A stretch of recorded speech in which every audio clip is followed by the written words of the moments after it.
Hello students, आजच्या या व्हिडिओमध्ये इयत्ता 11वीतील प्रकरण क्रमांक 2 याबाबत आपण माहिती ऐकणार आहोत. The title of this lesson is on to the summit we reach the top. Tenzing Norgay या गिर्यारोहकाचा हा प्रवास वर्णन किंवा गिर्यारोहण वर्णनाचा हा धडा आहे. यामध्ये त्यानं जगातील सर्वोच्च शिखर माउंट एव्हरेस्ट, हे तुम्हाला माहीत आहे, पहिल्या क्रमांकाचं सर्वोच्च शिखर आहे किंवा माउंटन आहे, आणि दुसऱ्या क्रमांकाचं जगातील शिखर आहे K2, आणि तिसऱ्या क्रमांकाचं आहे कांचनगंगा. मग यातील माउंट एव्हरेस्ट हे शिखर त्यानं सर करताना त्याला काय अनुभव आले याचं वर्णन या प्रकरणामध्ये केलेलं आहे. त्यानं वर्णन करताना आय हे प्रनाऊन वापरलेलं आहे. त्या आय प्रनाऊनचा अर्थ तो तेन्झिंग हे वर्णन सांगतोय. हे लक्षात घेऊन जर प्रकरण वाचले तर हे प्रकरण चांगल्या प्रकारे कळते आणि उत्तरे शोधण्यास मदत होते, आणि परीक्षेमध्ये ह्या प्रनाऊनमध्ये चेंज करणं, त्याऐवजी तेन्झिंग लिहिणं आवश्यक आहे याची आपल्याला जाणीव राहील. So let's begin this lesson. When we left camp 9 on Friday morning I was determined to get to the top on this day. जेव्हा आमचा तात्पुरता मुक्काम असणारं ठिकाण कॅम्प 9, म्हणजे तुम्हाला माहीत आहे अशा माउंट एव्हरेस्टसारख्या शिखरांवर जिथे जिथे राहण्यायोग्य एरिया किंवा जागा असते त्या ठिकाणी हे माउंटेनियर लोकांसाठी एक तात्पुरतं शेल्टर असणारे कॅम्प बांधलेले असतात. मग या कॅम्प 9ला तेन्झिंग आणि त्याची टीम होती, आणि तो म्हणतो when we left camp 9 on Friday morning, आणि आम्ही माउंट एव्हरेस्ट सर करण्यासाठी जेव्हा शुक्रवारी तो कॅम्प 9चा तळ किंवा ती छावणी आम्ही सोडली, I was determined to get to the top on this day. आणि त्या दिवशी मी निर्धार केला होता, निश्चय केला होता की आता या दिवशी मी माउंट एव्हरेस्ट शिखर पार करणारच. That morning I remember thinking, आणि त्या सकाळी मला आठवते, I was to get to the top even if I die. हा विचार माझ्या मनात आला.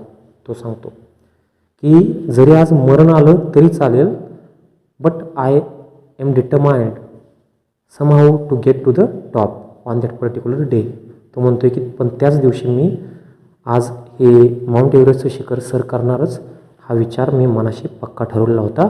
I was not afraid to die that day. मी त्या दिवशी मरणाला सुद्धा घाबरणार नव्हतो. मग आता हे माउंट एव्हरेस्टसारखी जी बर्फाळ प्रदेशातले शिखर आहेत ते सर करताना कित्येक गिर्यारोहक मृत्युमुखी पडलेले आहेत. त्यामुळे तो म्हणतोय की या संकटाचा मुकाबला करण्यासाठी मी मनानं तयार झालेलो होतो, आणि मी त्या दिवशी दृढ निश्चय केला होता की जरी मरण आलं तरी त्या दिवशी मी पत्करणार आहे. पण आज माउंट एव्हरेस्टचं पीक शिखर हे मी सर करणार. We set out early and all the way from a camp 9 to the peak we अल्टरनेटेड.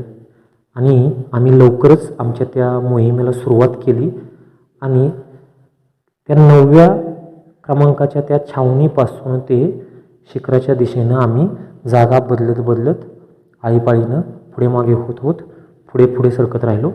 I would take the lead and then Hillary. कधी कधी पहिल्यांदा मी पुढाकार घ्यायचो, मी मोहिमेत पुढे असायचो, आणि नंतर हिलरी त्याचा साथीदार या मोहिमेतला नंतर पुढे पुढे नेतृत्व करायचा. The man who follows when climbing has a difficult job both in climbing up and climbing down. मग ज्यावेळेस हे गिर्यारोहण केलं जातं त्यावेळेस सगळ्यात डिफिकल्ट जॉब, एकदम अवघड कामगिरी कोणाला करावी लागते किंवा कौशल्य कोणाला जास्त वापरावी लागतात, तो व्यक्ती म्हणजे पाठीमागचा माणूस असतो. लीडरला जास्त गिर्यारोहण करताना त्रास होत नाही, एवढा जास्त त्रास पाठीमागून त्या लीडरच्या पाठीमागून येणाऱ्याला त्रास होत असतो. ही माहिती इथं आपणाला तेन्झिंग सांगतोय. The man who follows when climbing has a difficult job both climbing up and climbing down. म्हणजे शिखरावर वर जात असताना आणि खाली उतरत असताना जो माणूस पाठीमागून येत असतो लीडरच्या, त्याला अतिशय अडचणींना मोठ्या प्रमाणात सामोरं जावं लागतं. ही इज द अँकर. आणि हा पाठीमागचा जरी पुढील लीडर असला तरी पाठीमागचा त्यावेळेस महत्त्वाच्या भूमिकेत असतो, तो मेन सपोर्ट असतो. The man going in the lead cuts the steps and breaks the way. आणि लीडर जो असतो तो पुढे जाताना फक्त बर्फाच्या त्या प्रदेशामध्ये किंवा त्या टेकड्यांमध्ये बर्फाचे तुकडे तोडून तिथून तो वाट तयार करत असतो आणि त्यातून पुढे ते सरकत असतात. In my pocket I had 4 flags. तो पुढे सांगतो की माझ्या खिशामध्ये ज्यावेळेस आम्ही माउंटन ते सर करण्यासाठी पुढे पुढे जात होतो त्यावेळेस माझ्या खिशामध्ये 4 फ्लॅग्स झेंडे होते. When we were still at camp 4 Colonel Hunt give me 3 flags. आणि ज्यावेळेला आम्ही 4 नंबरच्या छावणीत होतो त्यावेळेस माझ्या ह्या मोहिमेचा जो मेन चीफ आहे, मुख्य प्रमुख आहे, तो कर्नल हंट यानं मला 3 झेंडे दिले होते. Those of Britain, the United Nations and Nepal. आणि ते झेंडे 3 देशांचे होते, ब्रिटन, युनायटेड नेशन्स आणि नेपाळचे होते. He charge me with the duty of planting them on the top of the world. आणि त्यानं माझ्यावर ही कामगिरी सोपवली की हे शिखर सर केल्यानंतर तुम्ही ज्यावेळेस वर पोचाल त्या माउंट एव्हरेस्टवर त्यावेळेस वरच्या त्या शिखरावर हे 4 झेंडे तू रोवायचे. तो पुढे म्हणतो these 3 flags are in your care he said to me. तो म्हणतो की त्या कर्नल हंटनं मला सांगितलं की आता हे 3 झेंडे तुझी जबाबदारी आहे. When you and Hillary reach the top. ज्यावेळेस तुम्ही वर पोचाल तुझ्याबरोबर हिलरी असेल, put them at the peak. त्यावेळेस ते शिखरावर रो. I am sure that you and Hillary are going to do it. आणि त्या दिवशी त्या कर्नल हंटनं एक त्यांना मोटिवेशन देणारं वाक्य बोलून दाखवलं की आजच्या दिवशी माझी खात्री आहे, I am sure that you and Hillary are going to do it. मग या मोहिमेवर हा तेन्झिंग आणि त्याचा साथीदार हिलरी हे दोघेजण निघाले होते. हे दोघेजण आज ही माउंट एव्हरेस्टची मोहीम फत्ते करतील असा माझा विश्वास आहे, अशी मला खात्री आहे, असं वाक्य त्याला कर्नल हंटनं बोलून दाखवलं. I told Colonel Hunt that I was carrying the Indian flag with me. आणि इथं थोडंसं भावनिक विचार त्यानं सांगितलेले आहेत. आणि मग तेन्झिंगनं कर्नल हंटला सांगितलं की त्याच्याकडं भारताचा त्याचा देशाचा झेंडासुद्धा आहे, तो झेंडा घेऊन निघाला आहे. And I would like to be on the top with the other flags. आणि तो पुढे सांगतो की मला या भारताच्या झेंड्याबरोबरच इतर जे 3 देशाचे झेंडे आहेत या सर्व झेंड्यांना घेऊन वरती जायला आवडेल. I had to ask Colonel Hunt's permission in his capacity as leader of the expedition. आणि ही माहिती देण्यापाठीमागची भूमिका या वाक्यातून कळते. तो म्हणतो की कर्नल हंटनं 3 झेंडे दिले होते आणि माझा भारताचा झेंडा 4था. मग हा 4था झेंडासुद्धा तिथं रोवण्याची परवानगी मला माझ्या या मोहिमेच्या प्रमुखाकडून म्हणजे कर्नल हंटकडून पाहिजे होती. यासाठी त्यानं कर्नल हंटला या भारतीय झेंड्याबद्दलची माहिती त्यानं तिथे सांगितली. आणि त्यानं कर्नलला सांगितलं की माझ्याकडं माझ्या भारताचा झेंडासुद्धा आहे, तो सुद्धा मी नेऊ का. मग कर्नलनं याला साहजिकच परवानगी दिली. Colonel Hunt said by all means, का नाही, असू दे. I am glad to know that you brought an Indian flag. मग कर्नल हंटनं त्याला सांगितलं की मला आनंदच वाटतोय की तू तुझ्या भारताचा झेंडासुद्धा घेऊन आलायस. After 1 hour of steady going we cut across from the south face and started up the west side where we had to pass up a steep line of rocks. आणि मग तेन्झिंग पुढे वर्णन करतोय त्याच्या त्या गिर्यारोहणाचं. मग 1 तासाभरानंतर ऑफ स्टडी गोईंग आम्ही 1 तासभर स्थिर असं पुढे पुढे जात राहिलो. We cut across from the south face. आम्ही दक्षिण दिशेकडून किंवा दक्षिण बाजूकडून आम्ही पुढे पुढे सरकलो. And started up the west side. आणि आम्ही हळूहळू वेस्ट साईडला म्हणजेच पश्चिम दिशेकडे वळलो. Way we had to pass up a steep line of rocks. त्या दक्षिण दिशेला मात्र आमच्या पुढे खूप अशी मोठी उंच खडकांची चढण होती, ती आम्हाला ओलांडावी लागली. दिस वॉज स्लो अँड डिफिकल्ट. आणि इथं मात्र आमचा वेग मंदावला, आमचं स्पीड कमी झालं. वन्स वी हॅड क्लिअर्ड दिस. आणि एकदा का आम्ही हे पार केलं, ही खडकांची उंच चढण पार केली, there was nothing barring our way to top but a snow covered incline. आणि मग आमच्या पुढं अडचण अशी कोणतीच राहिली नाही, हँड्रन्स कोणताच राहिला, अडथळा कोणताच राहिला नाही. आमच्या पुढे फक्त एक अडचण राहिली, ती होती स्नो कवर्ड इन्क्लाइन. एक बर्फाची अतिशय तीव्र चढण होती आणि स्लोपिंग लेस, ती कमी कमी होत जाणारी चढण होती. आणि less as it near the top, आणि जसं आम्ही वर जात राहिलो तसं एकदम ती चढण अतिशय तीव्र होत जात होती. These last 60 or 70 feet up the top were not very dangerous. शेवटचे 60 ते 70 फुटांचा तो प्रवास जो होता तो मात्र फार भयानक किंवा धोकादायक नव्हता. But we kept up the same steady pace. मग आमचं ते स्लो स्पीड होतं तेच ठेवलं पुढे पुढे सरकण्याचं. And we reach the small flattened summit almost together. आणि आम्ही असं त्या दिवशी शेवटी आमच्या ध्येयापर्यंत, त्या छोट्याशा फ्लॅटन्ड सपाट असणाऱ्या शिखरापर्यंत जवळपास आम्ही दोघंही एकाच वेळेला पोचलो. During the last 50 feet from the peak, Hillary and I वर मूव्हिंग अबाउट 20 feet अपार्ट. मग शेवटचा जो अंतराचा भाग होता 50 फुटांचा, शिखराजवळ ते दोघंजणं पोचलेले होते. मग इथं तेनझिंग सांगतो, हिलरी अँड आय वर मूव्हिंग अबाउट 20 feet अपार्ट. त्यावेळेस आमच्या दोघांमध्ये 20 फुटांचं अंतर होतं फक्त. We were tied together with a rope. आणि आम्ही दोघांनी एकमेकाला दोरानं बांधलेलं होतं. मग गिर्यारोहण करताना धोका असतो आणि त्या धोक्यापासून स्वतःला वाचवण्यासाठी हे एकमेकाला दोर बांधलेले असतात, म्हणजे दुसरा पडला तरी पहिला त्याला सावरू शकतो. Most of the time the rope was loose. मग भरपूर वेळेला तो सांगतोय की तो आमच्या मधली जी दोरी होती बांधलेली ती सैल व्हायची. But when we went over dangerous ground we drew it taut. आणि ज्यावेळेस आम्ही तिथून निघायचो किंवा आम्ही अडचणीच्या त्या धोकादायक त्या भागातून चांगल्या ठिकाणी यायचो, जिथे धोका कमी आहे त्या ठिकाणी आम्ही ती दोरी पुन्हा आमच्या दोघांमध्ये घट्ट करायचो. दिस रोप वॉज अ सिम्बॉल. आणि तो म्हणतो, तेनझिंग म्हणतो की ही दोरी म्हणजे एक प्रतीक होतं. It ties together. या दोरीनं आम्हा दोघांनाही एकत्र बांधलेलं होतं. One could not move without the other. दुसऱ्याशिवाय पहिल्याशिवाय दुसरा हे एकमेकांशिवाय हालचाल करू शकत नव्हते. We were not two individuals but a team. आणि आम्ही दोघंजण नव्हतो, तर आता आम्ही या दोरामुळे एक टीम बनलेलो होतो, एक संघ बनलेला होता. I have been asked many times who was first. आणि अशा प्रकारे आम्ही गिर्यारोहण आमचं पार पाडलं. आम्ही माउंट एव्हरेस्टच्या शिखरावर पोचलो. आणि त्यावेळेला मीडियानं किंवा अवतीभोवतीच्या लोकांनी एकच प्रश्न भरपूर वेळा विचारला, I have been asked many times who was first. तुमच्या दोघांपैकी, हिलरी आणि तेनझिंग, तुमच्या दोघांपैकी हू वॉज फर्स्ट, पहिला कोण पोचला शिखरावर. When we were within reach of the summit I did not think of who was going to be first. आणि तो तेनझिंग सांगतोय की जेव्हा आम्ही शिखरात जवळ होतो, शेवटच्या टप्प्यावर असताना सुद्धा माझ्या मनात I did not think of who was going to be first.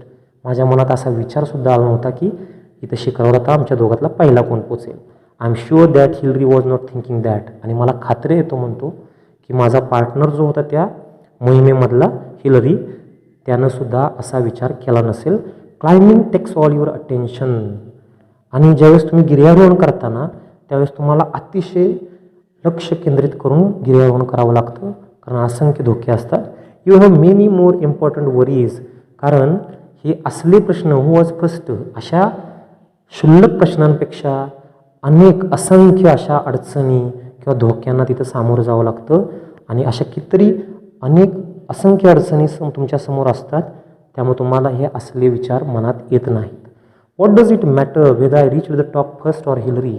मग तेनझिंग या प्रश्नाबाबत मत व्यक्त करतो की यानं काय फरक पडणार आहे की मी पहिल्यांदा पोचलो का Hillary. Our main thought was that both of us reach the top.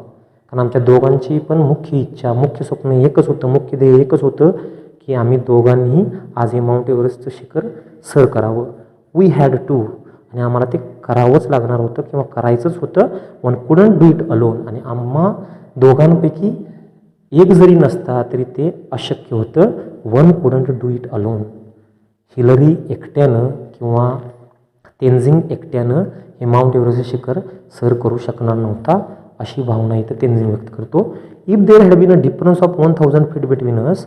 जर आमच्या दोघांमध्ये 1000चं जर अंतर असतं शिखराजवळ असताना, देन वन कुड make the claim that he was first.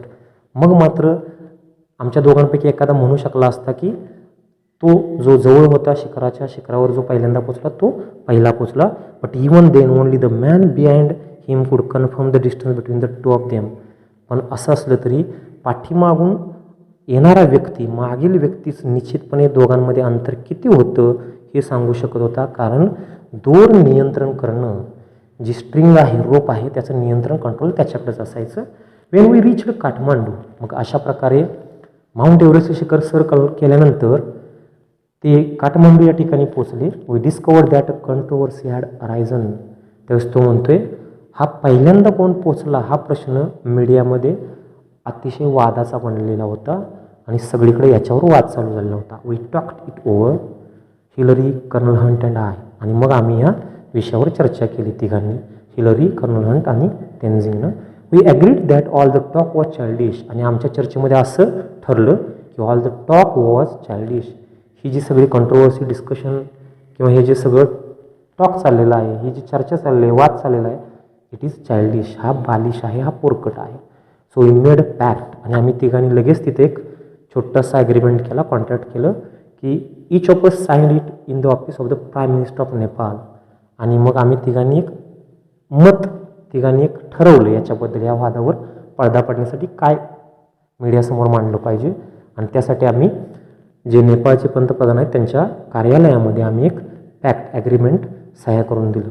Each one signed his on statement. आमच्या तिघांपैकी प्रत्येकाचं जे निवेदन आहे, मत आहे ते व्यक्त केलं, लिहून दिलं. I have copy of Hillary statement which I carry in my pocket. आणि तो तेनझिंग म्हणतो माझ्या खिशात माझ्या पार्टनरचं हिलरीचं स्टेटमेंट, निवेदन आहे जे माझ्या खिशात आहे. It reads. आणि त्याच्यावर असं लिहिलं आहे, काठमांडू जून 22, 1953, 1953 दिवस आहे 22 जून आणि काठमांडू हे ठिकाण आहे या दिवशी. मग हिलरीनं काय लिहून दिलेलं आहे त्याचा इथं मजकूर दिलेला आहे. On May 29, Tenzing Sherpa and I left our high camp on Mount Everest for our attempt on the summit. मग 29 मे दिवशी तेनझिंग शेर्पानं आणि मी माउंट एव्हरेस्टच्या दिशेनं जाण्यासाठी आमचा कॅम्प सोडला. As we climbed upwards to the south summit. जसं आम्ही दक्षिण शिखराकडे गेलो वरच्या दिशेला, first one and then the other would take a turn at leading. मग कधीकधी पहिला आमच्यापैकी पुढे असायचा आणि दुसरा पाठीमागं असायचा आणि नंतर दुसरा पुढे व्हायचा, फर्स्ट व्हायचा. आणि अशा प्रकारे take a turn at leading आम्ही एकमेकाची आदलाबदल आळीपाळीनं एक जण पुढे पुढे जात राहिलो. We crossed over the south summit and moved along the summit ridge. आम्ही दक्षिण दिशेचा जो कळस आहे तो पार केला, ओलांडला. And moved along the summit ridge. आणि आम्ही शिखराच्या कड्यावरून पुढे पुढे जात राहिलो.